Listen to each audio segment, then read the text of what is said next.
All right. Just going to rotate this a bit. Mm-hmm. Thanks, everyone. Before we get started, can I ask everyone to stand up and give themselves a shake? Even if you're online, give yourselves a shake. I know we're definitely both feeling nervous up here, so it helps us to see you be as silly as we are right now.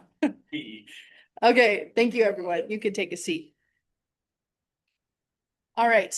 Thanks everyone for joining us today for our talk. If you can tell from the introduction, we are siblings.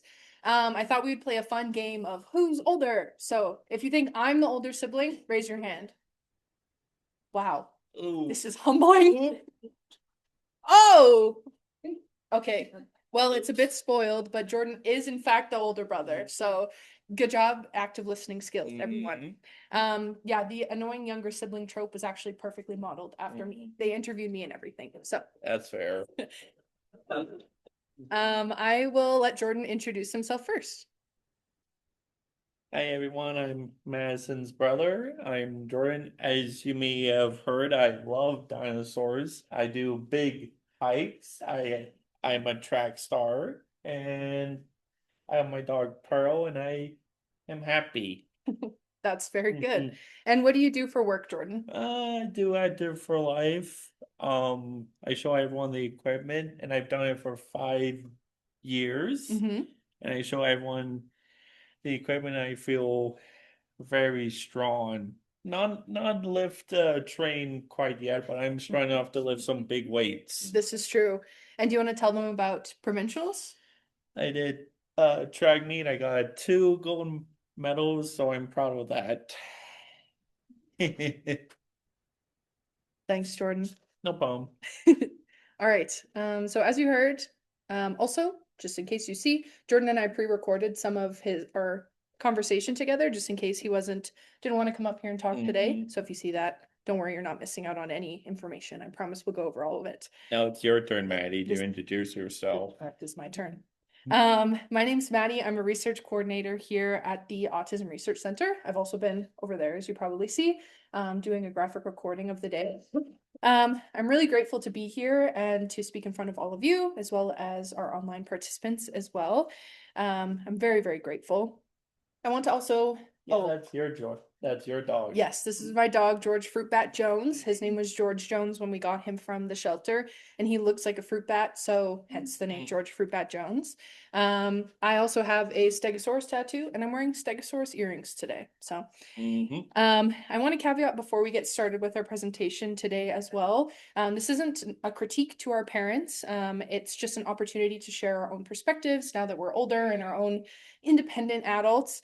And also the research on sibling relationships wasn't very well understood, 20 years ago, and is not even well known now as well. So our goal with this talk is to just help inform approaches moving forward, to talk about our own experiences.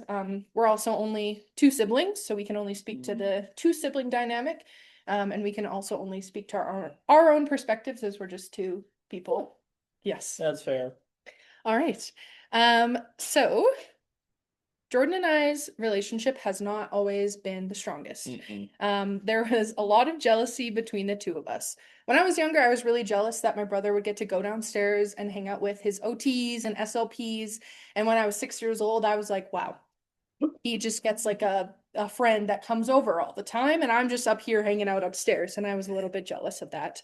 Now, obviously, as an adult, I know that it was very hard work for Jordan, but as a kid, I was a little like, hey, I want to join in on some of the fun.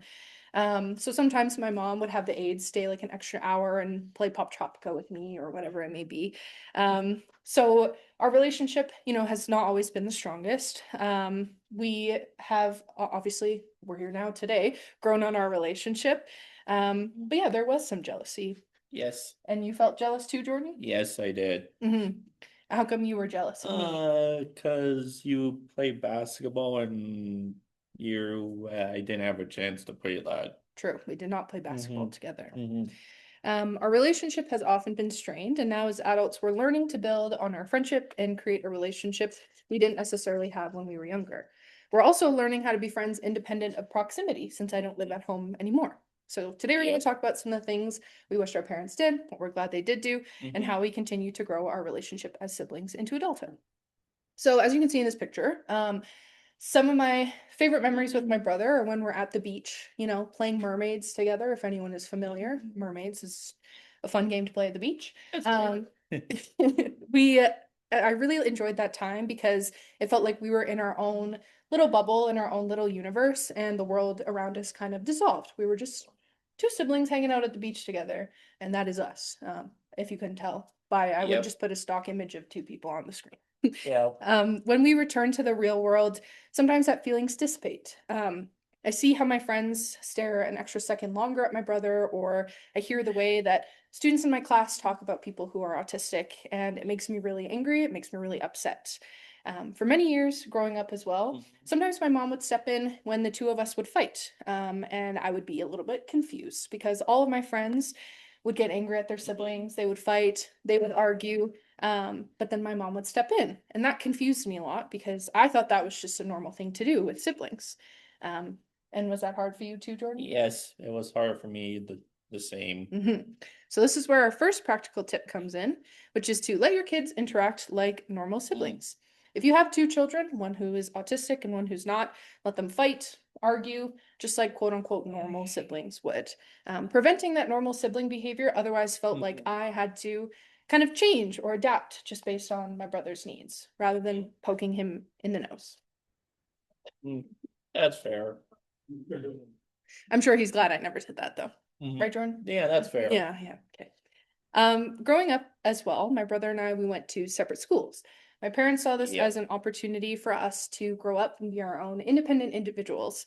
And I will say that there are definitely some pros and cons to both. None of them are necessarily the best option. I like this photo where at Rogers plays. This is true. We went to an Oilers game together. If you couldn't tell, we are Oilers fans in this house. Right, Jordan? Yeah. Yes. Yes, Oiler fans. Yep. We didn't get to spend a lot of time together except for when we were just at home together. We didn't do a lot of extracurricular activities. We weren't in school together, so we didn't get to see each other a lot during those really formative years. Except at bedtime. Except for at bedtime, that's right. Well, there were definitely some positives to attending different schools. This made me feel really isolated from my brother. And at times, it felt like I needed to explain my brother to people before they came over, or I needed to introduce our relationship, or I would see the light kind of dim in people's eyes when they'd say, "Oh, you have a brother? I didn't know." And then I'd say, "Oh, yeah." And they'd say, "Oh, how old is he?" And I'd say, however old he was at the time. And then I'd say, "Oh, yeah, and he's autistic." And they'd go, "Oh." And so that was hard because we weren't incorporated in each other's lives. And a lot of people thought I was an only sibling growing up as well. I also felt a lot of jealousy around how other people got to just interact with their sibling on a normal basis. That's fair. And how did that make you feel being at different schools? Not great. Because sometimes you were being bullied, right? Exactly. Yeah. And you would have preferred to have your sister there. Macho. Yep. Our next tip is, when possible, keep your kids in school together or just have them engage in a shared activity together. Jordan, can you tell me some examples of shared activities that siblings could do? Well, you guys can go bowling, play video games, and horseback riding. What would you say to somebody who wants to go horseback riding? You might have to wear the right equipment because you don't want to get hit. This is true. By a horse. This is true. This is also me in the picture. And Jordan has previously called me a horse girl. Is that right, Jordan? Yes, yeah, perhaps.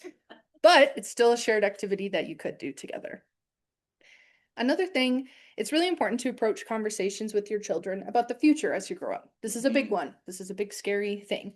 But the reality of having a sibling who is autistic is one day I will have to be Jordan's caregiver, or at least in some capacity be there in his life. What would you say to make sure that it's not overwhelming if you're talking to your kids about this?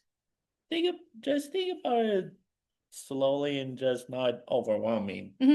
This should be introduced slowly, not something that is necessarily sprung upon your children, but it's also an important conversation to have. Which brings us to our next practical tip, which is to introduce conversations surrounding the future to your children.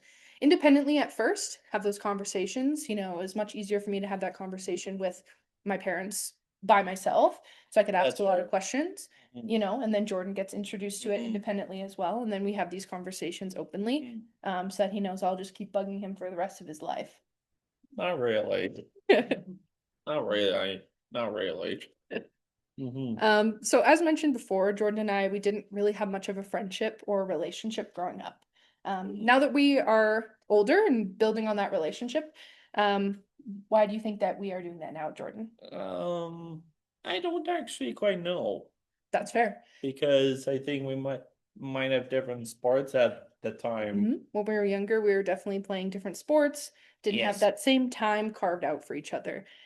This has definitely impacted our relationship, especially when it comes to feeling the pressure to have that relationship for the rest of our lives. I think that me moving out of the house was also crucial for our relationship to grow. That was really the only way I felt comfortable forming a relationship with my brother, independent of the relationship that I had with my parents. How did you feel about moving out, Jordan? Pretty awkward, I think. It was awkward. Yes, it was. How do you feel now that you had to do all the chores? Hard, I think. Yeah. Yeah. Do you miss me now that I've left the house? Mm-hmm. Mm-hmm. Do you feel angry that I left because you have to do all the chores?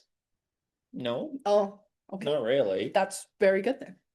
The space between us definitely helped our relationship to be stronger because anytime we're seeing each other now, we're being intentional rather than feeling like we're stepping on each other's toes. We have some videos if you want to see, but it's okay if you don't. Do you want me to play them? Okay. All right. So these are Jordan's answers to some of the questions. Me and my sister were doing different sports at the time. We were in different sports at the time. Oh, yeah. How did you feel about me moving out, Jordan? I was feeling mixed emotions. It was hard for me, but I am helping my parents with shoveling snow, taking out the, well, dishwasher. My, yeah, our parents are nice. Yeah. If you think I had hard one, my sister has a job. She's got her and Hunter.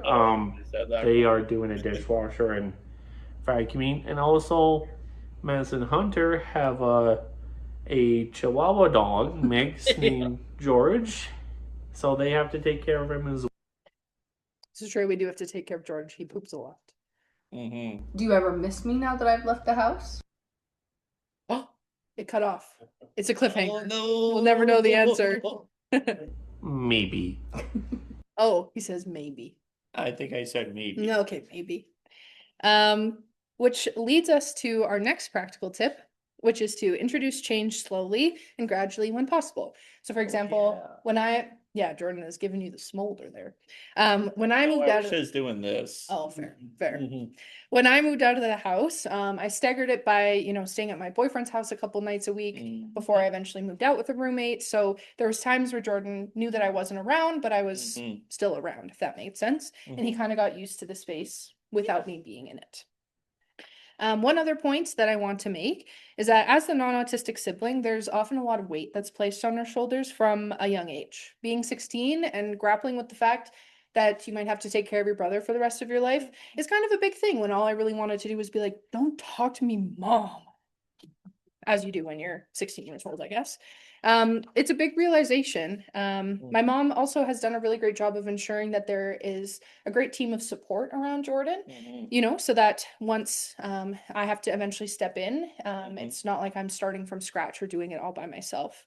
As I also acknowledge that comes at, cost, where there are a lot of people who do support Jordan, and there was a lot of work that was put into place where I am able to just kind of step into that role as smoothly as possible. With this also, there is a large amount of guilt that I felt in my teens for having some sort of feelings of resentment towards my brother. I felt a lot of pressure, mostly pressure that I placed on myself to be that quote unquote golden child, to pursue a life of independence and financial excellence, just because I had I knew that eventually someday I would also be supporting my brother as well. As I've grown older though, I'm not 16 anymore, I'm able to sit with the idea of and rather than or. So I can live a life of independence and I do lots of fun things. And I can also be there to support my brother. It's not necessarily one or the other that I have to weigh against each other. So our last practical tip is to not let your non-autistic child feel overshadowed. I know of I know of a few siblings who feel this way. There can be a lot of spotlight placed on you from a young age to, like I mentioned, feel like you have to pursue that excellence. And I know a lot of people as well who have missed getting their own diagnoses until much later in life, or who felt that they didn't, quote unquote, have a life of their own. There's also a lot of guilt that comes from that sibling perspective of seeing the weight that your parents carry or seeing those heavy emotions and not wanting to add more to their plates. And you just don't want to make their lives harder. You want to make it easier. And if you're interested in learning more about this phenomenon, it's called the glass child phenomenon.